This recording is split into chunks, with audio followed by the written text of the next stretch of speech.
Good afternoon, and welcome to Celebrating and Expanding the Involvement of Women in the Drone Industry, a webinar presented by Adams and Reeves. My name is Grant Guillot, and I lead the Unmanned Aircraft Systems practice team here at Adams and Reeves.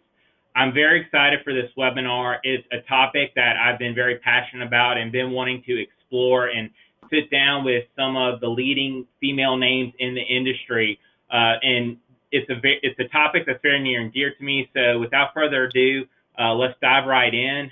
We're going to be discussing current issues facing the industry, including regulatory and public perception matters.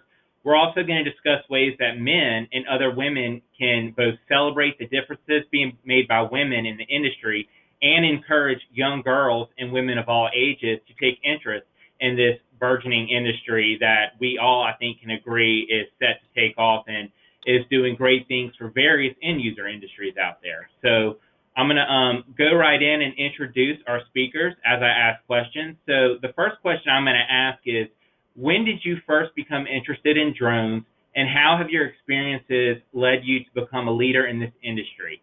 And the first speaker I'm going to ask this to is Lisa Ellman, the Executive Director of the Commercial Drone Alliance and Chair of the Global UAS Practice at Hogan Lovells. Lisa, thank you so much for joining us. You're obviously a huge name in the industry, and I'm thrilled to be able to sit down and talk to you about the subject. Well, thank you so much, Grant. Thank you for having me. Really appreciate the opportunity to be with you all and to be with this rockstar group of women today. So I'm just appreciative to be included. Thank you. So just a little bit of background on me for those who I haven't met yet.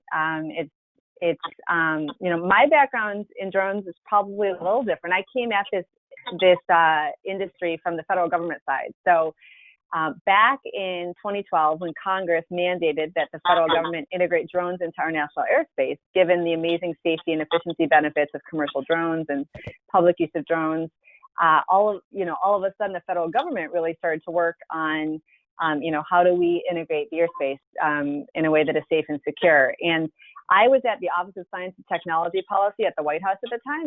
I had worked for President Obama for several years at that point, and my focus was on emerging technologies and emerging technology policy and how to integrate emerging technologies and enable them to succeed in existing regulatory environments. And so, right around that time, the FAA had been paying attention to the mandate, but frankly, the rest of the federal government hadn't really. And at that time, I was asked to run drone policy development at the Department of Justice and help lead the White House interagency team that was tasked with integrating drones into our national airspace. And I still remember our first meeting in a big conference room at the White House, essentially being asked, we were trying to integrate drones into the national airspace alongside other drones, next to helicopters, under manned aircraft, over people, next to structures.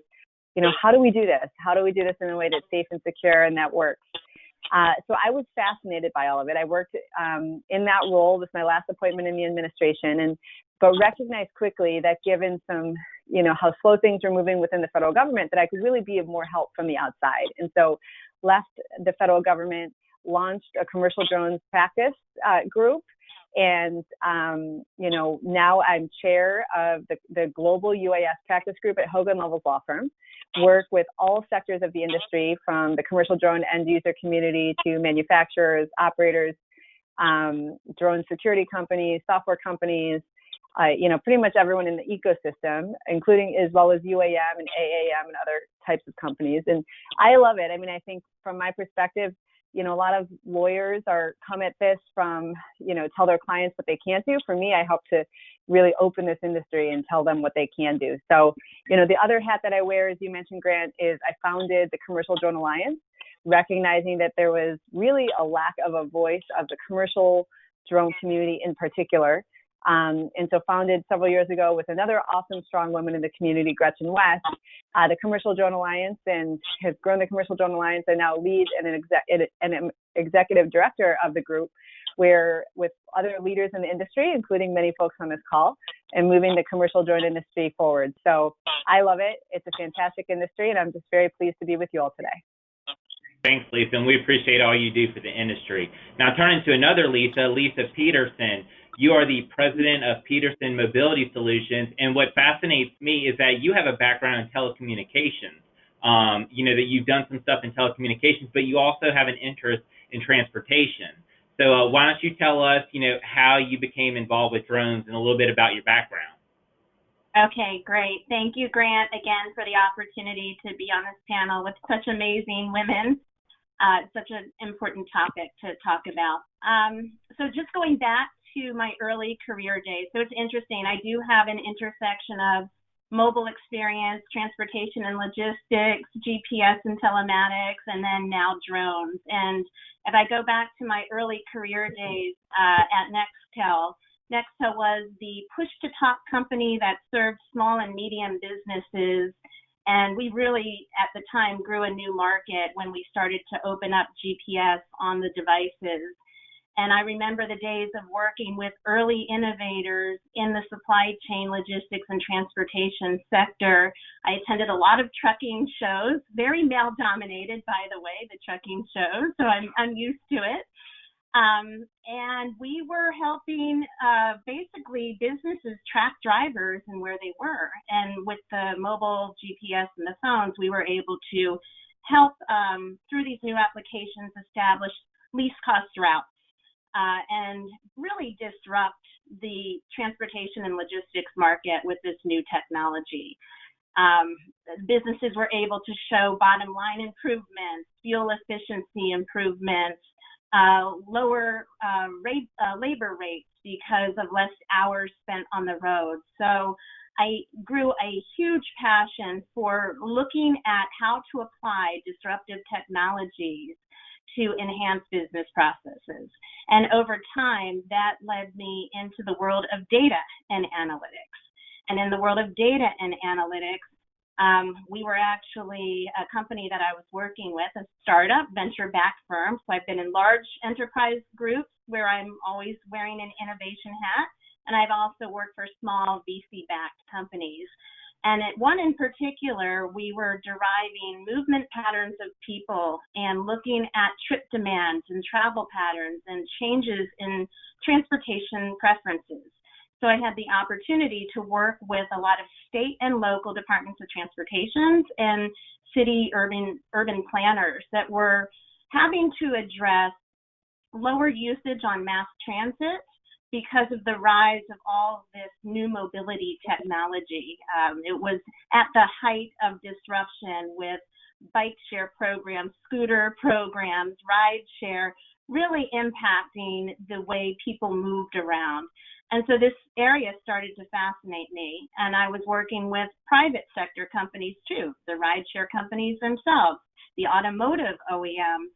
I was involved in helping some of the automotive OEMs understand where they should deploy their autonomous vehicle routes based on supply and demand. It was all about supply and demand. And that segued me into the drone world because I started to research what was happening in the area of UAS and urban air mobility. It was very clear that transportation departments really needed to look holistically at multimodal transportation infrastructure. And that led me to take a role as head of business development at a UAS traffic manager under a GE Aviation startup. And that has really been a catalyst to where I've landed today in terms of opening my own consulting practice to help private sector talk to public sector and actually try to build that bridge between the two as this world of transportation technology gets disrupted. And, it's interesting because when you talk disruption, telecom, you don't get much more disruption than that. The telecommunications industry is always changing, always evolving. And what's so interesting is to see that cross-section of telecom and drones. Drones, of course, themselves are major disruptors. So it's a very interesting intersection. We're thrilled to have you on. Before I go on, I meant to mention to our guests, please be sure if you have a question you'd like to ask us to click on your control panel, which I believe should be located either at the top right or the bottom of your screen. There's a place where you can enter a question, and at the end of the program, we'll be happy to answer those questions. So now I want to move on to Sharon Rossmark, who is the Chief Executive Officer of Women in Drones. Sharon, I think everyone on this presentation right now appreciates what you've done with that organization, and how, if you want to talk drawing attention to the role of women in this industry, Women in Drones has just done such a fantastic job. And now you guys are working on involving men more and more in the conversation, which I, of course, love. So thank you for all you do. And why don't you tell us about your background, how you got interested in drones? Great. Well, thanks, Grant. I appreciate the opportunity. And again, all my amazing panelists here also. My background actually is quite different. I actually have a background in insurance and financial services. My last official career was as an executive in the insurance industry. I came about the drone industry through my first experience seeing a university presentation by a group of college students who was presenting to a group of more tenured, seasoned business people, of which I was one. And it was kind of a Shark Tank type of platform, not so much for us to invest, but really to provide them with feedback and give them some insights in terms of how to further develop their idea. Well, their idea was developing software for drones, and at the time they were focused on agricultural software. And the kids were smart enough to know that probably talking to more seasoned business people, we really wouldn't have a good feel for what they were talking about from the software perspective. And they did a demonstration in the classroom showing us the capability of drones and really reenacting what they saw their software being able to do and how to best utilize the drone. And as soon as the drone lifted off the ground, I knew then I wanted to be a part of this industry.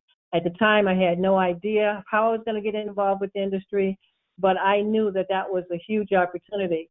And after attending several conferences and also speaking at several conferences, I started noticing more and more that there was not an opportunity to connect with other women. And that was really the core starting Women in Drones. And so I launched Women in Drones in May of 2017, really with the intent of having a platform for women here in the United States to connect and to collaborate. And it quickly took off and became a global platform, because what I found women around the globe had in common was that they felt like they were out there by themselves and didn't have a network. And so we quickly put together a platform that allowed women to network and make business connections. And like you said, I think most people know about Women in Drones and what we do, and we're constantly looking for opportunities to evolve and hearing more from others about partnerships and opportunities to connect women and give them a greater voice in this industry. And just keep in mind, we have two primary focuses.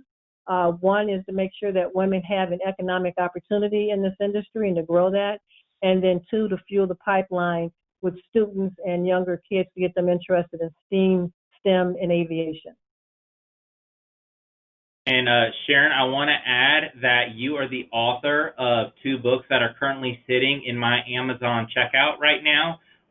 Sharon has authored books for children explaining drones, and I cannot wait to read them with all 3 of my kids. I definitely am going to read it with my daughters, but I have a feeling when my son sees it and he sees it's a machine, he's going to be all over it. But I'm going to encourage all 3 of them, and thank you for doing that. That's so special, so unique, nothing else like it out there. So I'm thrilled to have you in my shopping cart on Amazon. So thanks for that. Amy Wygan, let's turn to you. So Amy, you are the marketing and communications director at DroneUp. I almost had to pause there, though, because I'm used to seeing your title as something else on LinkedIn. I think you call yourself a business propeller. Isn't that correct? That's what we do. Exactly. Yep. So that's why I had to pause for a sec. I'm not used to reading your formal title, because I always thought propeller was such an interesting, unique thing and way to associate yourself with the drone industry. Obviously, DroneUp needs no introduction. You guys are doing so many great things in the industry. Why don't you tell us a little bit about yourself and how you got involved with the drone industry? Sure, happy to, and thank you for having me. I really feel honored to be here. I was ingratiated into the drone industry through manned aviation. Prior to DroneUp, I worked with special military operations at a flight school local in our community here. And so basically, as the general manager of the flight school, I was responsible for the contracting of those special ops and oversaw business development. The teams that worked with us in the special operations departments would only be referred to missions if they passed a private pilot knowledge test. So the groups came in quarterly. They stayed for a couple of weeks. We hosted them and we taught them the basics and got them through so that they could pass the private pilot knowledge test so that they could go back and associate the fixed wing comparisons to flying fixed wing drones for the military. That's how I got started. And so as a flight school, being responsible to develop business, we started getting phone calls from corporations and individuals asking if we trained individuals and groups on UAS or drones. And I said no, and hung up the phone after a few of those phone calls and thought, well, I might have a business development idea here, and I need to look into this because we're definitely working with it on the military side of things. Why couldn't we work with it on the commercial side, the civilian side? So did some homework. This was about 2013, so that tells you kind of the timeline of where we were at, and decided to do a seminar, hold a seminar at the flight school, and push out some marketing efforts to the public and say, hey, if we were to sell packages to train you to be able to fly a drone, would you come? And at that time, most of you'll remember that in order to get a remote pilot certificate, you couldn't because Part 107 hadn't dropped yet. So you either had to be certified to fly a hot air balloon, a glider, a light sport, or you had to have a private pilot certificate, Part 61. So like, okay, this is a business development opportunity. We have a light sport in our fleet. Doesn't get utilized as much as I'd like it to. Let's pair that with some training to get these people that are calling in. And people called. People started making the investment. And it was through that seminar that it generated interest. And if you know anything about local flight schools, they're typically small, and having any type of program, you gotta have pizza and things to get people in, and you have 6 to 10, maybe attend. Well, the room was filled with about 60 people, and after I learned that NASA's legal team was there, the Air Force was there, the Navy was there. For anybody who doesn't know, Virginia Beach is the headquarters for Drone Up, and there is a lot of military presence in this area. So we had some really high stakes folks attend, and I was able to make connections there. And one of the people that I made a connection with worked for the Virginia Department of Emergency Management.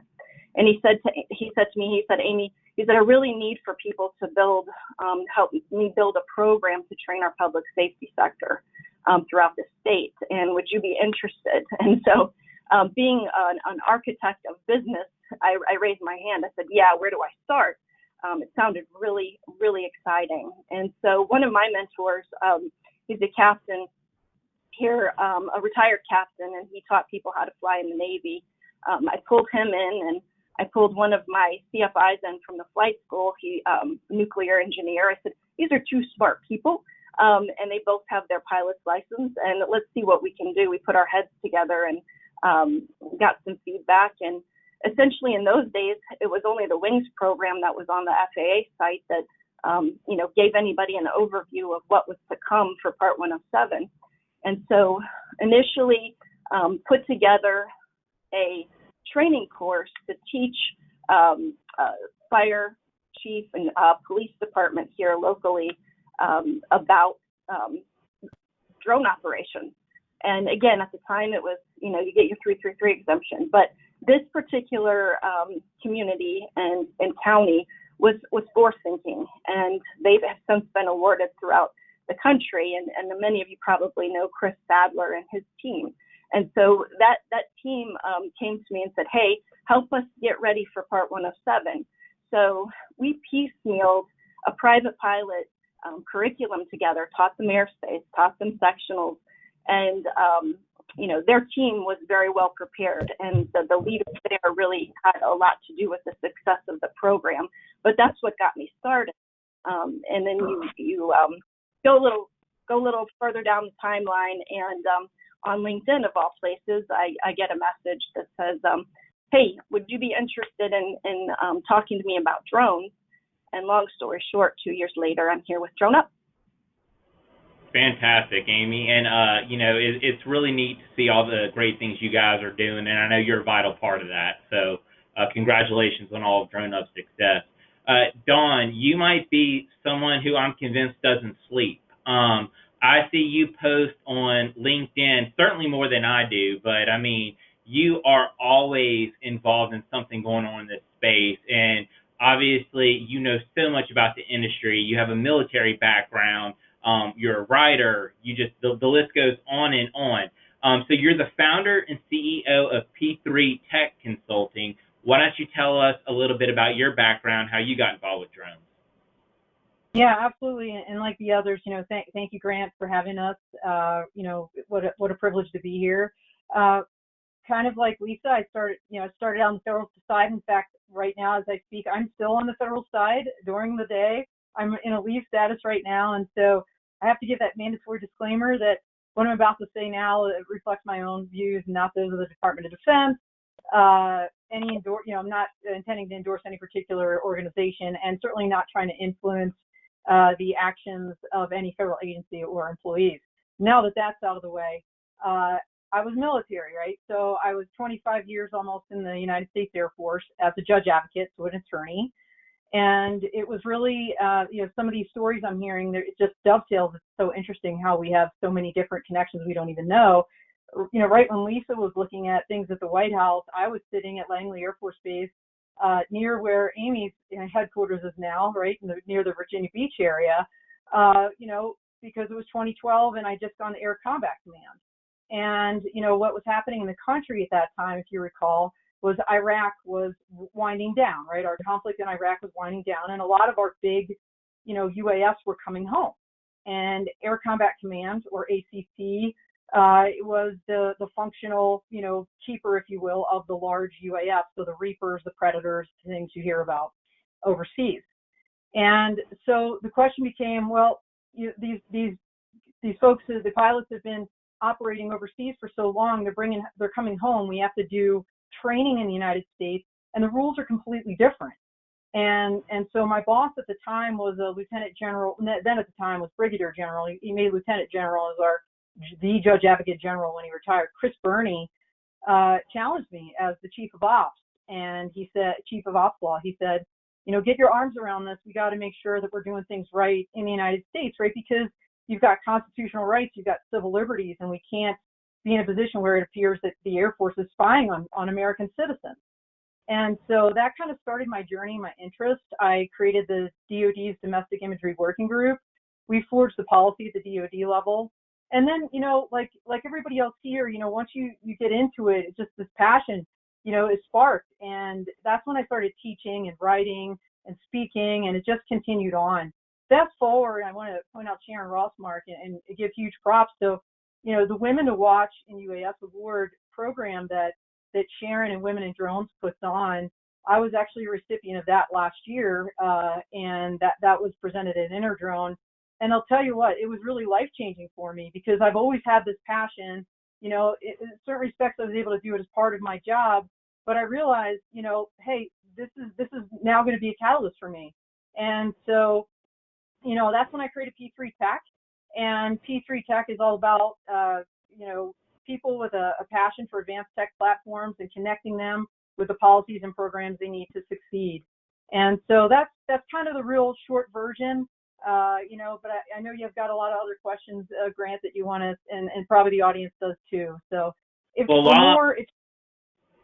was saying, while I have you, let me go ahead and ask you the next question I was going to ask, because I think you're on a good roll here.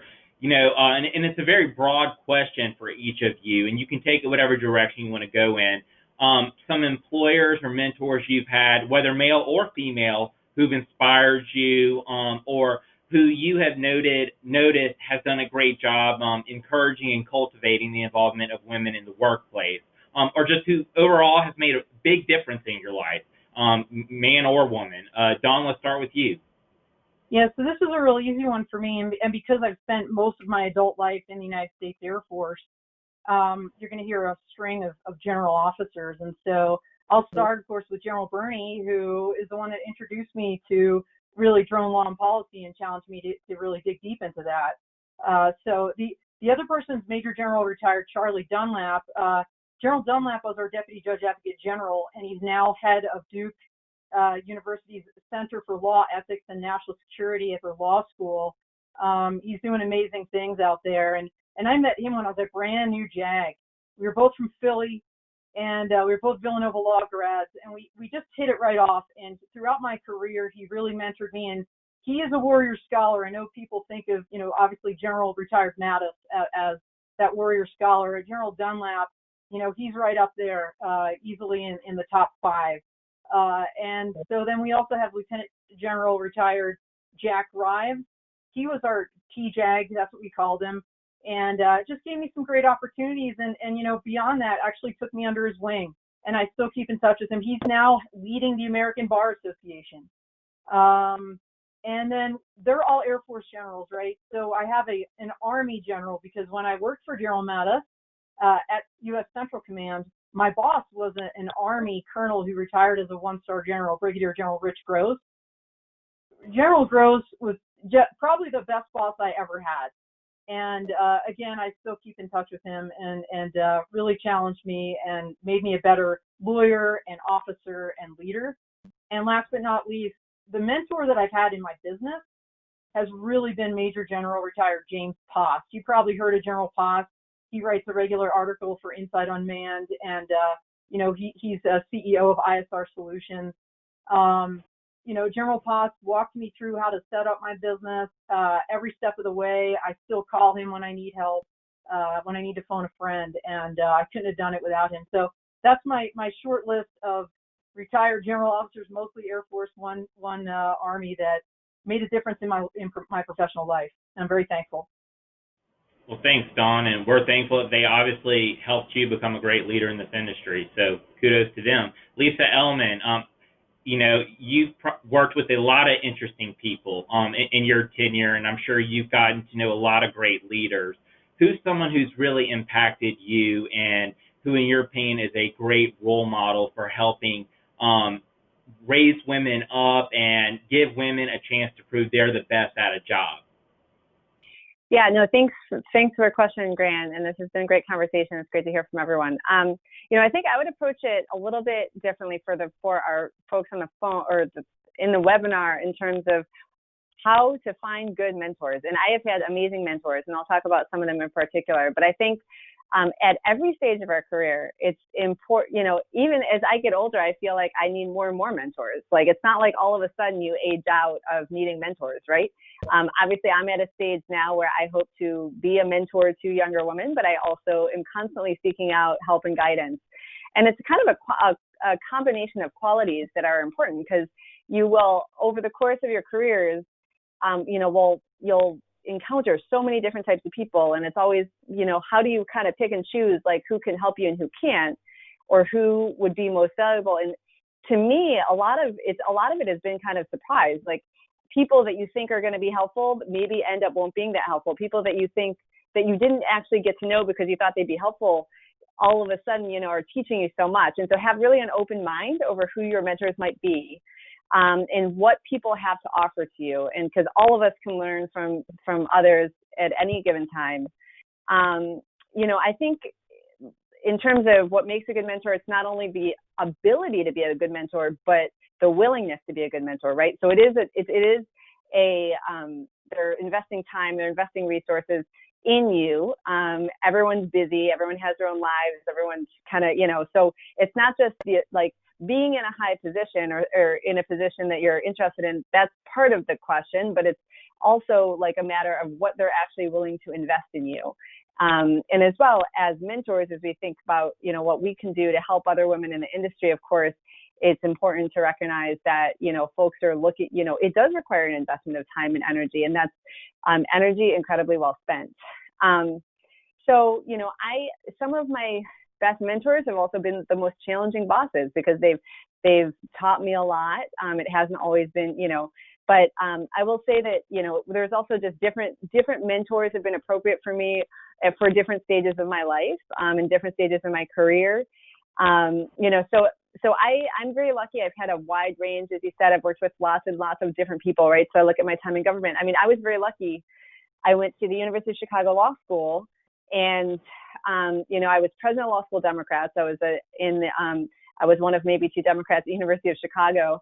But it just so happens that my mentor advisor was a young state senator named Barack Obama, right? Who ended up becoming yeah, right. So and he ends up at the time he was kind of not well known at all, but he really helped me. He was assigned to be my mentor advisor, but he also we got to know each other over time, and he was just incredibly helpful through the time he's president and still to the current day. My private sector life, I think of this amazing woman, Randy Siegel, who recruited me to Hogan Lovells, who herself is an amazing technology lawyer. She's in the satellite space, but I am constantly calling her, asking, how does the law firm work in this way? Or how does, what do you think in terms of this? What do you think in terms of that? And it's really important to have sounding boards like that, I think, throughout every stage of our careers. And that's really, kind of how to be successful. We always have something to learn, and just being willing to learn from everyone around you, I think, and finding mentors in places that you might not even expect, I think is a really good life skill to have. Absolutely. And one thing I want to mention, Lisa, you and I have talked before about when you were Barack Obama's law student. One of the things that stuck with me that you told me was that when he was teaching, you never knew what his personal viewpoint was, because he wanted you to make the decision for yourself, regardless of which side he came down on it. And I think that resonated with me, because I've had both liberal Democrats and conservative Republican mentors. I've had black men, black women, white men, white women mentors all across the board. And it amazes me, that someone affords you the ability to come to your own opinion, to teach you how to think, and to let you find the path for yourself. That really stuck with me, and I think that's also an important quality of a mentor. Someone who's going to give you that room. So I know that was a bit of a side, but I wanted to point that out because I thought that was such an interesting story. So Lisa Peterson, what about you? So I'm going to take a little bit of a different twist, because you had asked also about who inspired you along your career, and I'm going to go back to early days and talk about my parents. So my parents were both computer scientists, and my dad, they worked for a place called the Naval Service Warfare Center in Carteret, Maryland. It was the biggest tidal basin in the world. It still is. And my mom was a math major. My dad was a physics major. My dad was one of the first to go on a government co-op program at Drexel University. And my mom would take me in on weekends, and I would watch her take her key punch cards in with her, and I would be exposed to everything that they did in their world at the Carteret naval site. And so my dad was always in front of a computer, and, he taught me how to gopher. Now I'm like really dating myself, to do early internet searches without an internet browser. So I was just really always passionate for technology from the very early days. And so I do think it is important to start early, to, start to build up that track of people, to route them into STEM program, especially women, girls. It really does start at an early age. Now I go into my college track. My college track, I went into computer science and information systems, naturally, but then I combined it with a business degree. So I had both the finance and information systems. And then that really, set my foundation for going into product management and strategy and new business innovation development in large and small organizations. In terms of mentors, I have to go back to Nextel again. So I used this story already in terms of how I got into drones. Well, it was a place where the culture was just awesome at the top. Men and women, all racial differences, everyone was equal. We were all a team. and we were all on the same mission to get things done. We literally had the tagline, done. And so because of that, everyone was empowered to make their own decisions. And if there were little, politics, it happens. And if there were little side outbursts or someone's not getting along with anyone, everyone got over that. Everyone got over that. And in the end, just disregarded the natural biases because there was an objective to just get it done.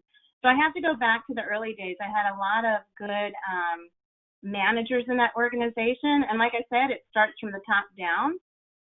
I will also give kudos to some large organizations I work with, Tata and GE. They have great women leadership programs, and they do a lot to make sure people on leadership paths are really plugged in to those training sessions. So, yeah, I think, overall, it goes back to what Lisa's saying. I didn't have Barack Obama, but I had many mentors along the way that helped me through. And then most recently, I have been working with more of a coach mentor who comes out of she was an executive in the Department of Transportation, federal, and she's a well-known speaker and coach. And as Lisa said, at any age that you are, it's always good to seek out mentorship and coaching. I like to get feedback, and I'm all about self-improvement. So. And I like what you said, Lisa. It starts, your earliest mentors are your parents. It starts with your parents. And I think that's so important, to remember that you have the ability, for those of us who are parents and even people who aren't, we have the ability to influence children so much. And I think we often take that for granted.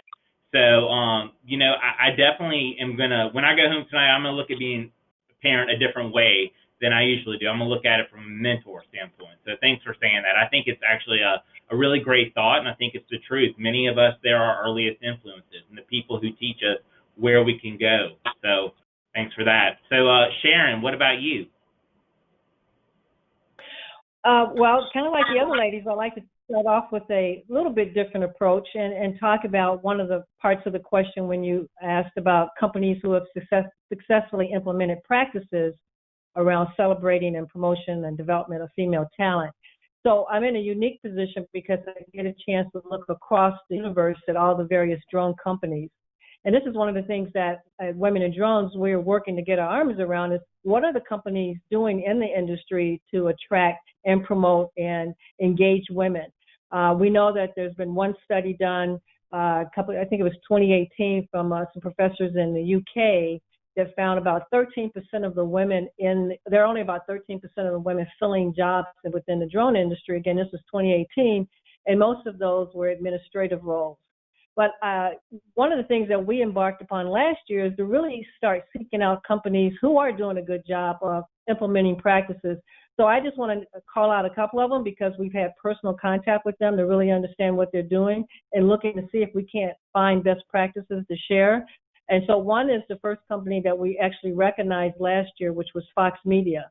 The woman that actually runs their flight operation, she's a senior vice president. She has obviously responsibilities beyond their flight operations, but we went and spent some time with them at their headquarters in New York and found that they purposefully, within their flight operations, wanted to identify women throughout Fox Media News Corporation that could participate as pilots, particularly since drones are used in media that are on demand, so they literally have to be ready.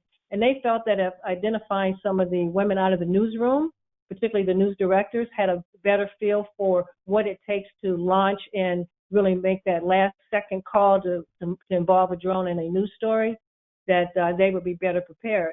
And so what we found was a very impressive track record internally to intentionally identify women to participate in their flight operations and take Part 107 and become drone pilots. Another company that we visited is State Farm out of Bloomington, Illinois. They have offered opportunities for the claim adjusters to become drone pilots, so it prevents them from having to go up on the roof.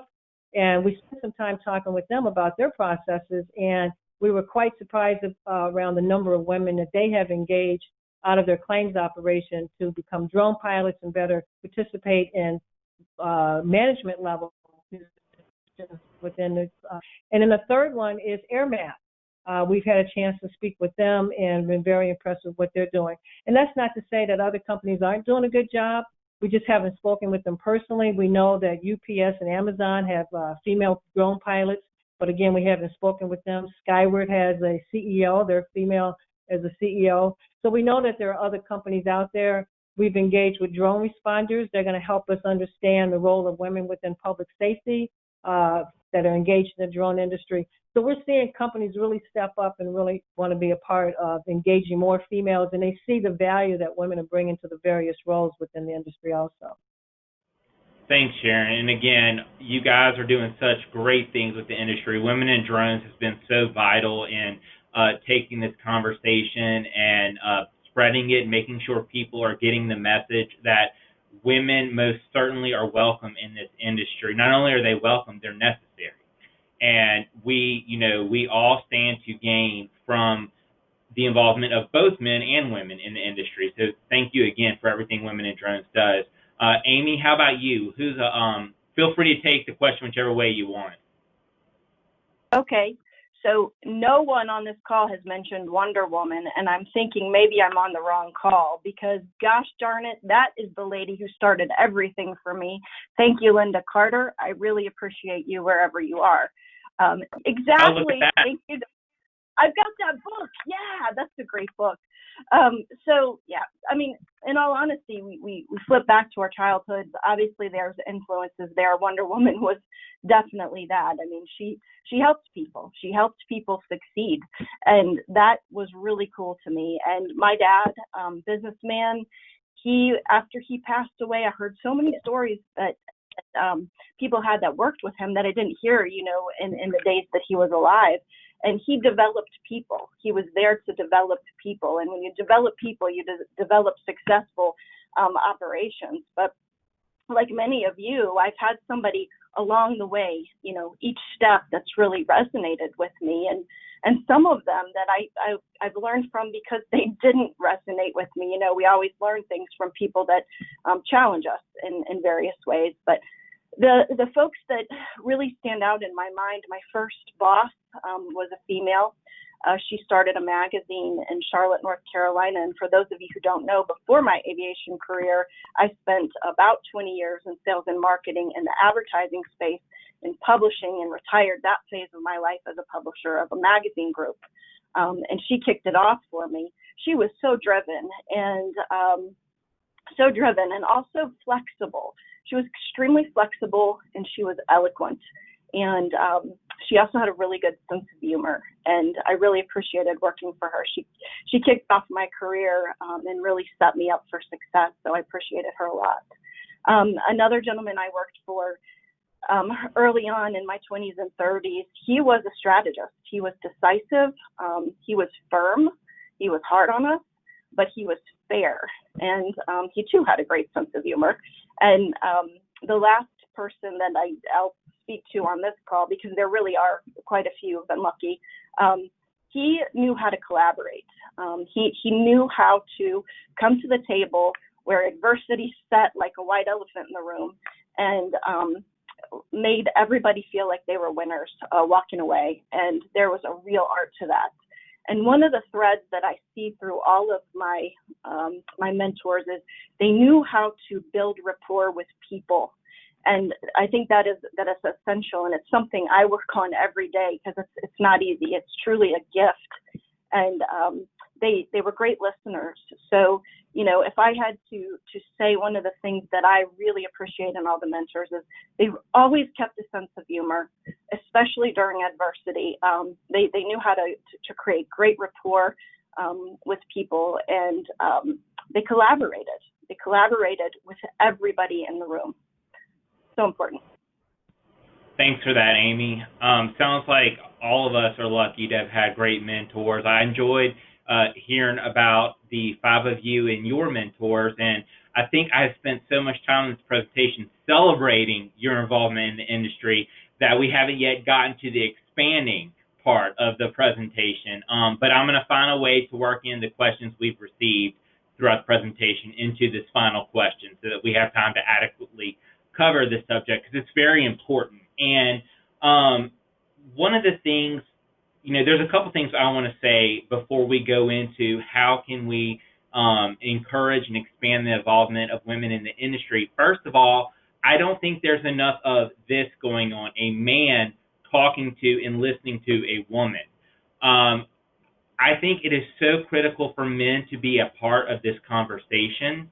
I think that while it is certainly important for respective groups of people to get together who have similar situations and are facing a similar set of circumstances, I think it's so critical for the other side to be a part of the conversation. So that's one thing I kind of wanted to point out. I also want to, and I'm sure the five of you have noticed this, because I've been talking about this now for several months and wanting to do a program like this for several months. And one of the things is, men are scared to talk. They're scared to ask questions. They're scared that it's taboo for men to find out how they can improve and encourage women's involvement in the industry. That's one thing I'm hearing. The second thing I'm hearing is actually from some women who don't think men should have a voice or be a part of the conversation. Both of those seem problematic to me, and I'm not saying I'm right. I'm just saying if we're truly going to improve, the layout and encourage diversity and encourage the involvement of women, I think both sides need to be a part of the equation. And so I know I've said a whole lot, but I want to go into this because, it's definitely part of the heart of this presentation. And it also works in a few of the questions that we've been asked. One person's asking about why only 7% of FAA certified drone pilots are female. But that's a good question. And then, another person's asking, what if this is your second career? What if you're a woman who has, and Sharon, I know this speaks to you because you've been in this situation.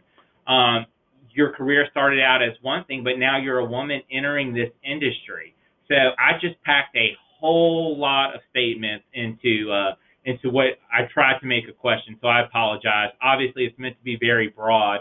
But, Lisa Elman, let's start with you. Sorry, Lisa, I was on mute. Can you? Yeah, got it. I think, first of all, I think events like this are really important. First, I think it's great to have you moderating this discussion. So thank you, Grant, for doing that as a male and being willing to talk to all of us about our experiences as females. I think, creating a mutual understanding is incredibly important.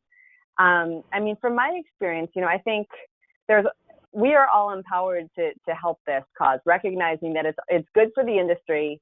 It's good for the industry for women to be included and involved. Diversity is important generally. And there's a lot that we can actually do.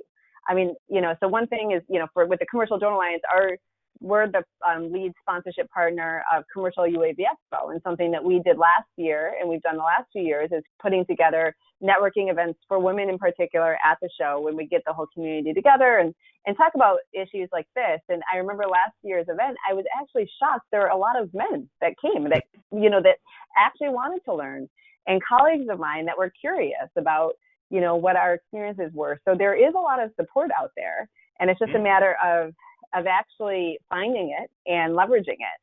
I will say, one thing that tends to work in the law firm context, and this is where Sharon, what you're doing with reaching out to companies is invaluable. And there are, so many companies when they're going to hire a law firm, right, or they're going to hire a service provider, inquire about diversity at the law firm, inquire about diversity, and who would be on the team, what levels of seniority are they, including obviously women. And that's where companies actually can play a large role and can do a lot here, right? So if you're looking to hire service providers like Drone Up, it's great to know that Amy is there, right? Like, it's great to know that the company has strong women as part of the team. So I think that there's a lot that the industry can do. Of course, all the, focusing on STEM education, field trips to, the Air and Space Museum are always very helpful at a young age.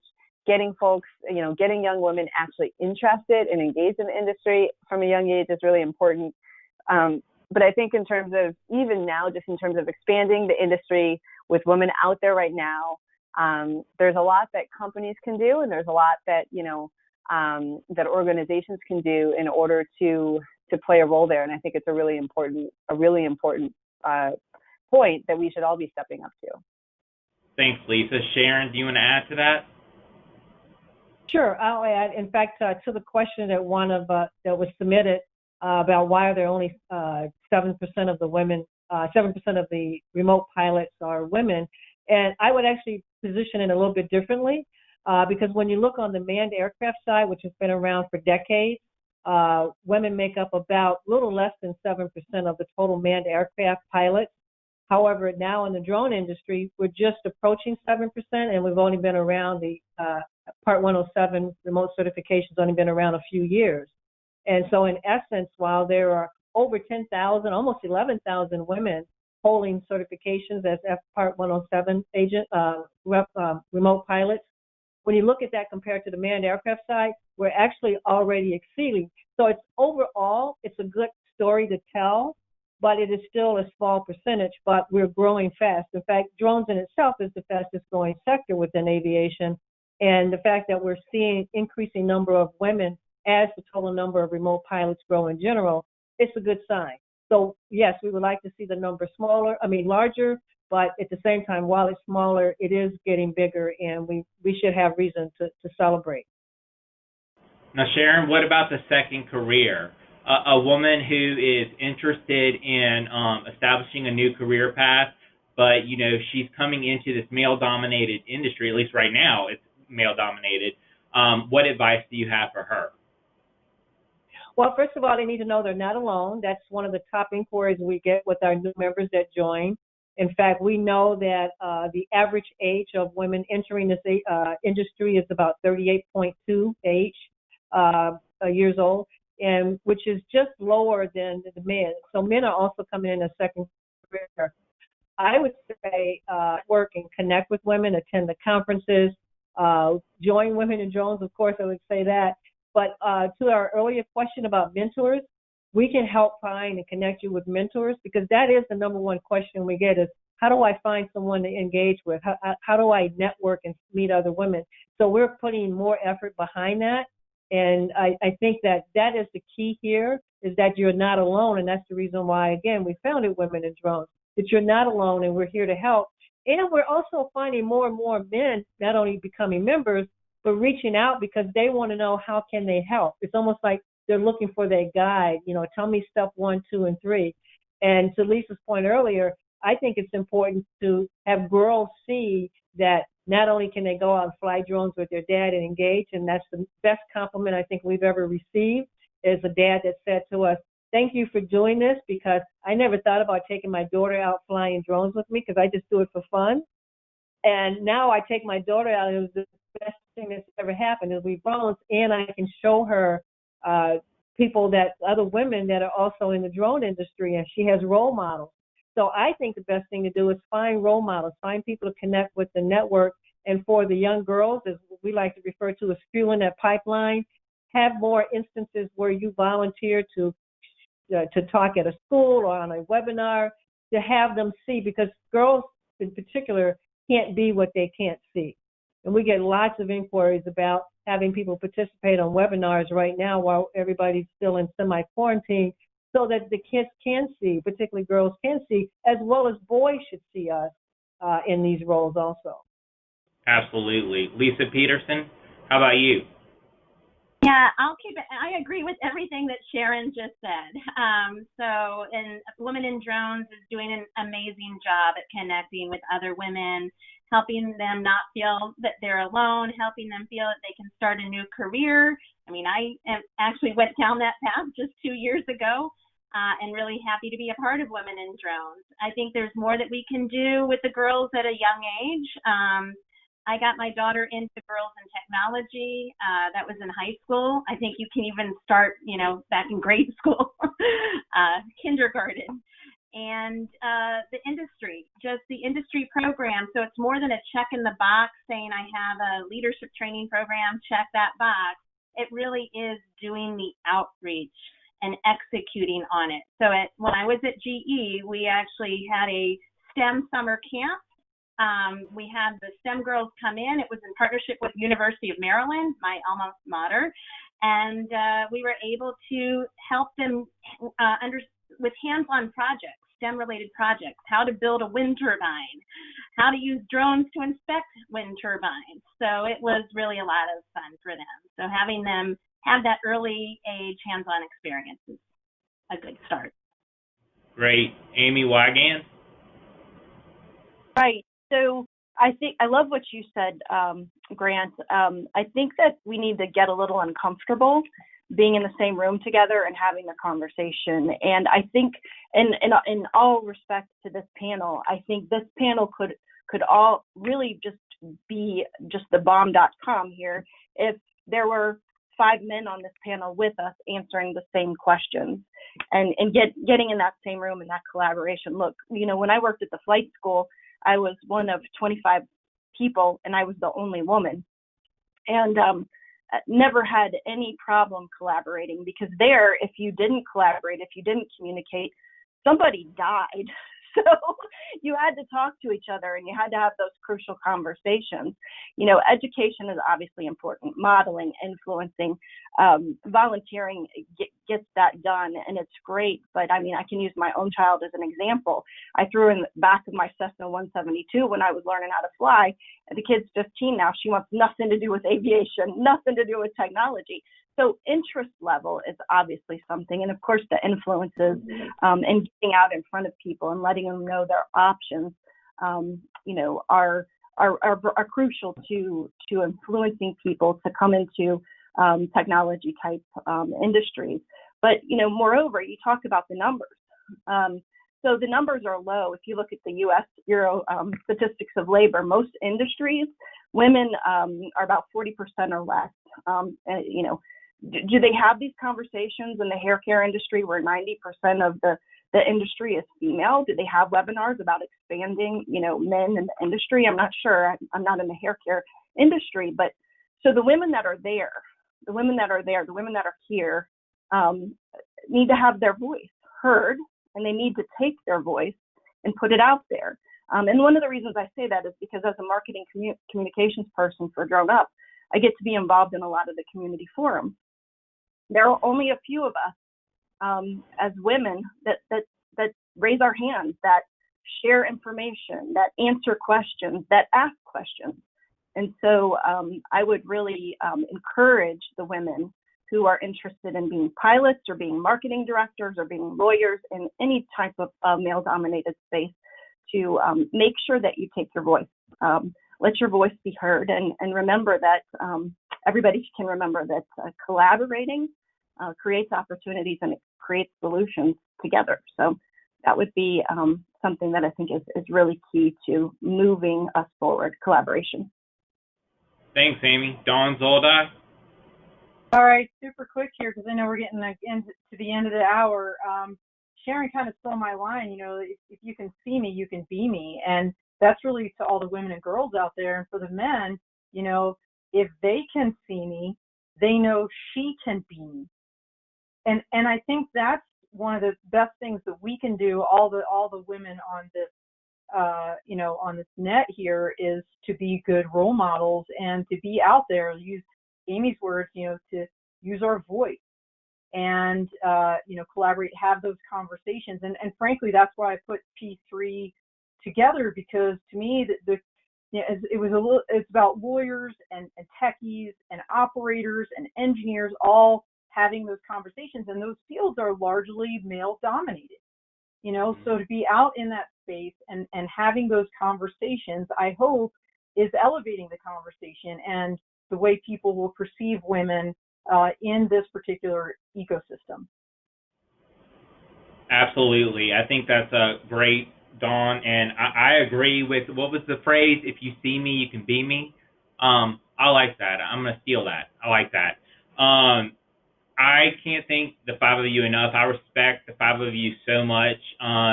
I was fortunate to have an article published by Women in Drones yesterday, and in it I talk about why this matter is important to me. I grew up with two older sisters, and my son has two older sisters, and my earliest mentors really were girls. So I think the five of you are doing great things. I think you're doing a great job shaping the industry. I apologize for looking down at my phone, but I want to make sure I give this other event a shout out. Randall Warness is putting together a Unmanned Underground Leadership Forum. This is taking place on Facebook next week, and of course the details are not pulling up for me, but Sharon, I believe you were speaking on this. I'm going to be promoting this on my LinkedIn, so please, if you're interested in attending this event, and I certainly encourage you to do so, please come check out my LinkedIn page. I'm going to have a link to this event on there because I think it's another great chance to hear from some of the leading women in the industry. So the five of you, one more time, thank you so much for allowing me to be a part of this conversation and for sharing your experiences with me. I'm confident that working together, we can continue to both celebrate and expand the involvement of women in the drone industry. Thanks again. Thank you, Grant. Thanks so much, Grant. Thank you. Thank you. Bye-bye.